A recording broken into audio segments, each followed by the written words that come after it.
কে কই আসছে? এদিকে এদিকে আয়, এদিকে আয়।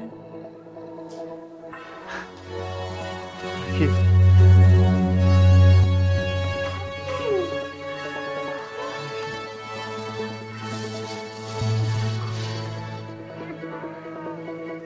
রাকিব, এটা কি তোর খাওয়া শেষ বিস্কুট? তোর শেষ বিস্কুট এইটাই? রাকিব, আমার ভাই। গাইস, কোথাও যাবেন না, সাথে থাকেন। পরিস্থিতি খুব ঘোলাটে হয়ে এসেছে।